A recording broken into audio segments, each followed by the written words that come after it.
Welcome to Whispers to a Bride, where we talk about the stuff no one else is talking about. We are going deep on the emotional aspects of getting married, the stress, drama, and turbulence that affects your own sense of identity and your closest relationships. We are talking about what it means to be a bride and how to navigate this sacred time with more grace and ease. I'm your host, Kara Gassabay. As a life coach and therapist, I'm going to be sharing super practical tips so that you can not only rise to the occasion of your wedding, but also your life.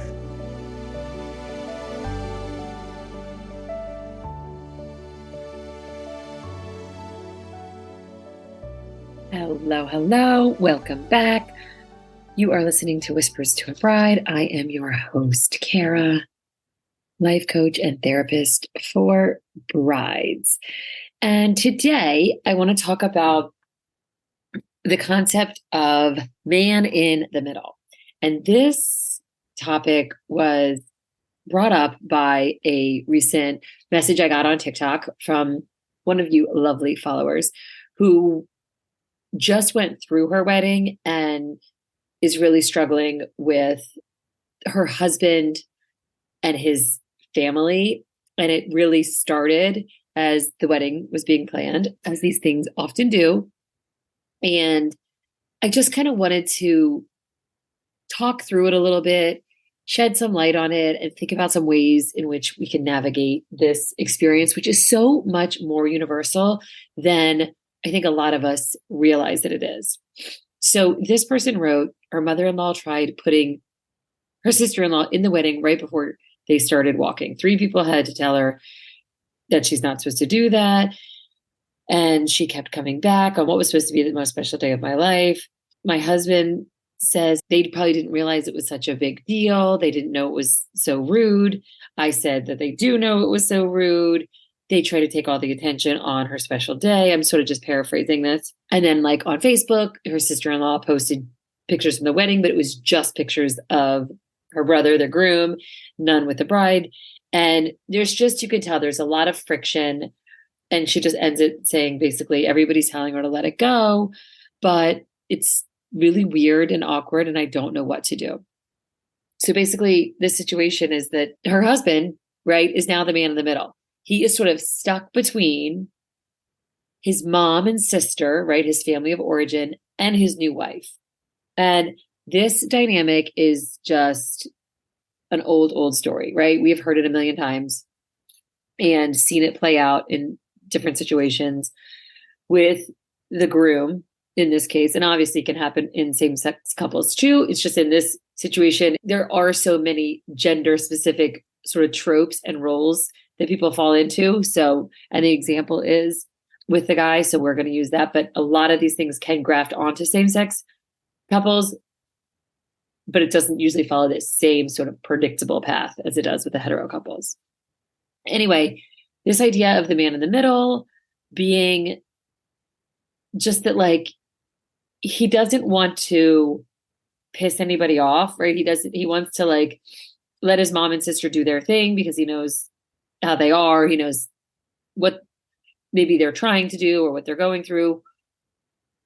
And he doesn't want his wife to cause a big problem, right? He just kind of wants to like keep the peace, but he's also not, in this scenario, being an active participant in helping this relationship along, right? He's sort of probably hearing it from both sides and being a little bit frozen and feeling a little stuck and feeling like he doesn't want to cause any more drama.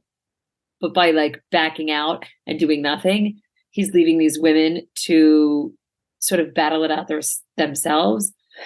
And of course, it's like with any complicated situation like this, where there's just a ton of feelings going on, it's so easy to like get backed into our corners and hide behind our person. So in this case, the wife hiding behind her husband, or the sister hiding behind her brother, the mom hiding behind her son. And again, I think it's so important to just remind yourself, if you were the bride in this situation, that these big feelings coming from the family of origin are so normal, right? Their entire family structure is changing on the occasion of your wedding. So that's why it like the wedding makes people the most crazy, because it's like symbolically and actually that is when the family dynamic changes. The one that they've been living with for like 30 years is now suddenly different. And there's a real shift from him being a part of that family unit and sort of obligated and with his attention and his affection and his resources and time and money and whatever, sort of primarily focused on that family of origin. And now it is shifting to the new family that you're creating. And that just brings up all the things, all of like our human base fear of just scarcity and lack of resources and lack of love and lack of attention all really gets drummed up. Like it's the base part of our brain, just this feeling of abandoning and loss and resource redirection. It's all right in there, right? So it's economic, it's emotional, it's practical, it's all the things. And it's real. It's a real shift. It's a real change. It does not have to be an abandonment. It does not have to be, one or the other. But I think sometimes what happens is when people are feeling upset, unsure, it's something new, it's a big shift, like someone in your family getting married, we get into this black and white thinking. We don't allow ourselves the nuance. We want to make it either he's with us or he's with her. And that's clearly not how it's going to be the best path forward, right?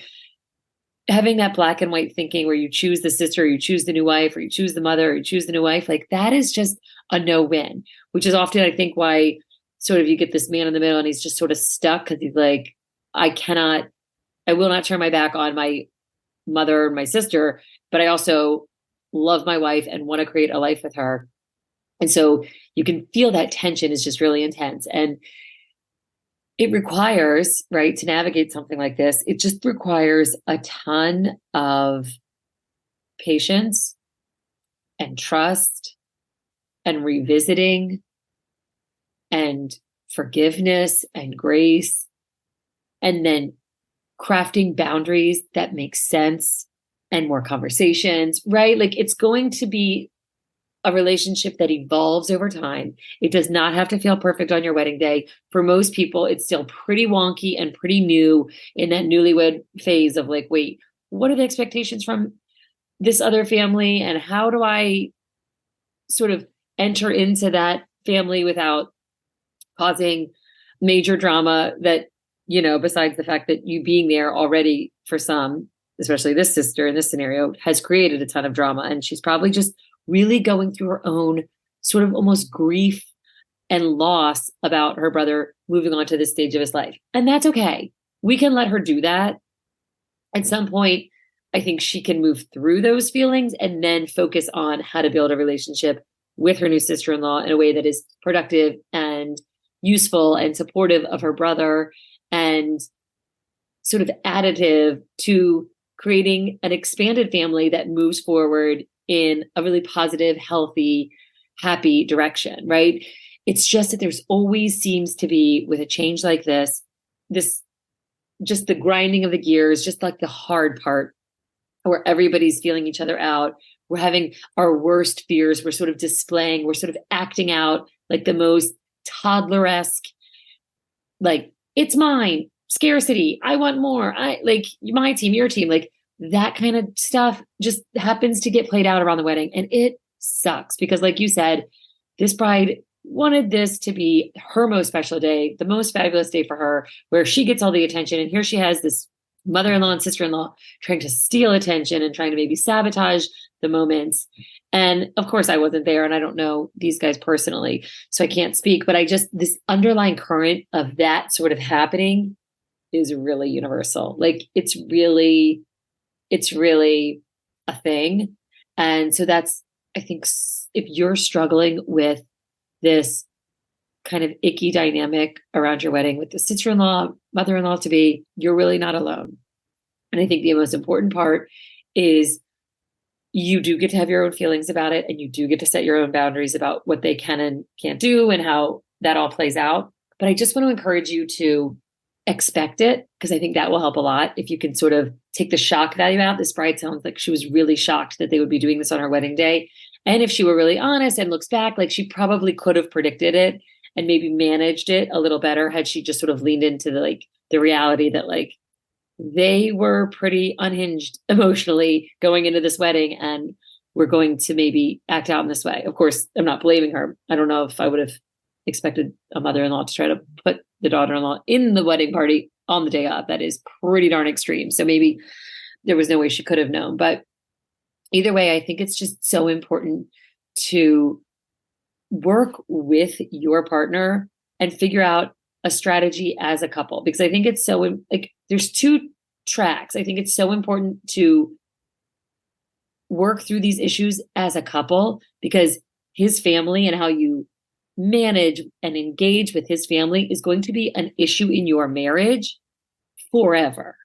So that is something that, like, he cannot just like foxhole. He cannot just hide from this. This is something as a couple that you're going to need to talk about over and over and over again. Each time there's a miscommunication or a family event or just boundaries that are getting crossed and expectations that are being met on either side, it's going to keep coming up over and over and over. So you've got to get used to talking to your partner about this. Rehashing the wedding. In the message, it said he really didn't see that as a big deal because they probably didn't mean it to be a big deal, but he needs to hear from you why it was a big deal to you and what you would have liked his response to be, or how we can learn from this and be a little more proactive going forward. And again, it's also important for you, I think, as the bride and having gained this new sister-in-law and this new mother-in-law, to take also your own approach in your own relationship with them. And so don't always maybe hide behind your partner. Think about how you can establish a bit of a relationship on your own with them so that there can be some trust built, so that they can see that, like, you're not trying to rip their son and their brother away from them. You're just starting your own family with him and your own life together. And you want them to be a part of his life still, but you'd love to just do it in a way that makes sense and feels good for everyone involved. And that can really look, in a lot of times, like just being really clear and setting boundaries and clearing up misconceptions and having a ton of forgiveness. And again, this stuff is not easy. It's icky. There's egos involved. You have to sort of admit where you were wrong and maybe assuming the worst, or being, whatever approach maybe you had the first time around that didn't go well. Maybe you were being standoffish, or you were being secretive, or you were being whatever. It's just important to sort of be reflective on, like, okay, they're in a panic feeling and it might have something to do with you. It might completely not, but what can you do to sort of meet them halfway? And then if they are people that maybe your now husband needs help creating boundaries with, because they just are bulldozers and they have always been a bulldozer, and maybe he married a person like you to help him work on that with his family, again, that's another approach. And drawing these boundaries, we've talked about it before. We have a whole episode on boundaries, but it's basically saying, like, this is what we are going to do. This is what we are allowing. This is what we are accepting. And then if you do something that steps over that, here will be the response and the reaction. That's all you can do. You can't tell people what to do. You can just tell them what you'll do if they cross the boundary. So basically, an example being, like, if you are insulting in these 3 ways, we'll go ahead and leave the party early, or not attend the next thing, or just whatever makes sense in your scenario. I think it's just so important to think through that you'll have to come up with boundaries. And boundaries aren't like these like terrible walls of self-defense. Boundaries can be like a white picket fence where we're just like, hey, here's just the expectation. Here's where I stand. Here's where you stand. There's a gate. I let you in. And then I also help you leave, close it. We know, like, it can be a loving, clarifying thing. Like, oh, you can expect to see us once a week, or you can expect to see us every Christmas, but never on Thanksgiving. Or here's how, right? Like, really thinking through how to talk about these things is so important, and not just leaving it this just man in the middle where, like, the women from his family of origin are just blah, blah, blah, blah, blah, blah, blah, pecking at him and saying all these terrible things about you. And then you're just like using him, blah, blah, blah, blah, blah, saying all these horrible things about his mother and his sister-in-law. I think you want to really put yourself in a strong position in all of your relationships with your sister-in-law, with your mother, and with your partner, your mother-in-law and your partner, where you're going to take responsibility for who you are, how you're showing up, how you'd like it to navigate it as an individual with them, and then as a couple. And as his wife, supporting him and how he wants to move forward with his family relationships and how they evolve and how they look in this next chapter. Because, right, there could be a ton of wounding there that he needs to really work through, and he needs someone to help him with, or he needs someone to just really lean in and understand and enter into like whatever the dysfunction that's already there and just keep the peace. So whatever it is that you agree on and you really get to a good understanding with how he really does feel, I think that is the key. Really taking it on as an issue in your marriage, because it is one and it will always be one that you're going to be proactive about, and not let it just like come up from behind you and smack you in the face. Like that, I think, is a pattern that so many of us get into when we just want to avoid talking about it and making hard decisions and making hard conversations and having those like heart to hearts that could go sideways, but often really are surprising when you're vulnerable with someone like this, because they're scared, right? They're upset and they're grieving and they want the old way, but it's the new way. And so just giving that space and that grace and leaning in just a little bit can sometimes save you so much pain and angst when you just allow these like misperceptions and mischaracterizations like bake in over the years. It's the worst. So the sooner you can sort of nip this in the bud. Again, you don't want to rehash over and over and over what happened on the wedding, because we can't change that. But it can be an example of like, look, at a big event like this, it's great if we could be on the same page and there aren't changes the day of, right? Because those same things will happen for holidays, kids' birthday parties, like all of those things. And it's just so important to come up with a game plan ahead of time on most of these things, because the man in the middle, trust me, he's going to get, it's just not the best way. We need to really engage him in helping you solve these problems while also thinking about how you could do it on your own with these women that are part of his life. Like this man is what connects you guys. He is the reason. So always remember, in that way, you love the same person. So you're on the same team, even though it might really not feel like that. You are on the same team. And it's so good when you can be creative and communicative and forgiving, because it's a long road. It's a really, really long road with the mother-in-law and the sister-in-law. That's also why I want to say, just take it one step at a time. You don't have to solve it all right now. It's family. And like, with your own family, not all issues can be solved all at once. So just take it one thing at a time.